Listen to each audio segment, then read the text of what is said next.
Mchezo wa kirafiki, mchezo wa Yanga Day umematamatika ambapo Young African wamekubali kichapo cha goli 2-1. Sasa baada ya Young African kukubali kichapo hicho, mambo mengi sana yamejitokeza kwenye mitandao ya kijamii, lakini kubwa kuliko ni baada ya aliyekuwa msemaji wa klabu hiyo ya zamani Haji Sunday Manara kutoa maneno ambayo yametafsirika kama ni maneno ambayo sio mazuri kuelekea kwenye klabu ya Young African, na hiyo yote ni baada ya leo Young African kupoteza mchezo wao kwenye sherehe zao za Yanga Day. Sasa twende tukatazame, je, afisa habari wa zamani huyu amezungumza nini Haji Sunday Manara? Tunaenda kutazama hapa Tubone Media, na vitu vyote vinavyotrend mtandaoni baada ya Young African kupoteza tunaenda kutazama hapa Tubone Media. Sasa kitu ambacho unatakiwa kufanya ni kuambatana nasi mwanzo mpaka mwisho, lakini pia wewe kama bado hujabonyeza alama iliyoandikwa subscribe, hakikisha umebonyeza alama hiyo na kubonyeza alama ya kengele. Kwa kufanya hivyo, moja kwa moja utakuwa umejiunga na familia hii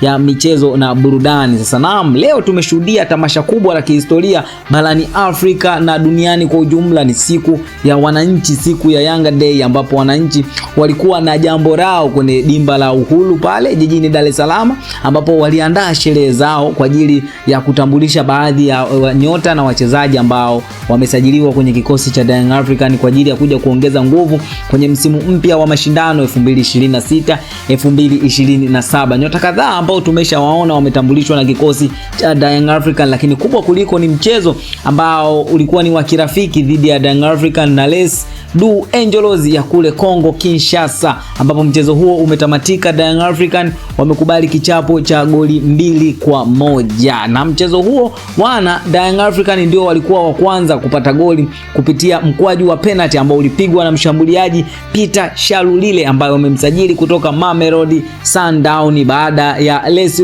Angelos kusawazisha mchezo hatua ya mapumziko, wanaenda moja kwa moja, yani kila timu ikiwa imepata goli moja. Lakini baada ya kurudi mapumziko mnamo dakika za 70, Les Angelos wanarudi tena mchezoni, ambapo wanapiga comeback ya kufunga goli la pili, goli hilo ambalo limedumu kwa dakika zote 90, ambapo Les Angelos wameibuka na ushindi wa goli 2-1 dhidi ya wana Jangwani. Sasa kuelekea mchezo huo, ambaye alikuwa msemaji wa zamani wa Young African Haji Sunday Manara ameisifia sana Yanga kwa kufanya usajili mkubwa, lakini amezungumza kwamba moja kati ya vitu ambavyo wanatakiwa wajitathmini ni namna wanavyocheza wakiwa uwanjani. Hayo ndiyo maneno ya Haji Sunday Manara, kwamba amewasifia Young African, lakini moja kitu ambacho ametakiwa wajitathmini ni namna wanavyocheza wakiwa uwanjani. Sasa wewe mwananchi ambaye umetazama mchezo huu, je, wewe unaonaje? Wananchi, je, wataweza kufanya competition kwenye msimu mpya wa mashindano, au wataweza kufanya competition na watani wake wa Simba Sport Club? Tuambie hapo kwenye comment, maoni yako ni yapi? Hadi wakati mwingine, bye bye.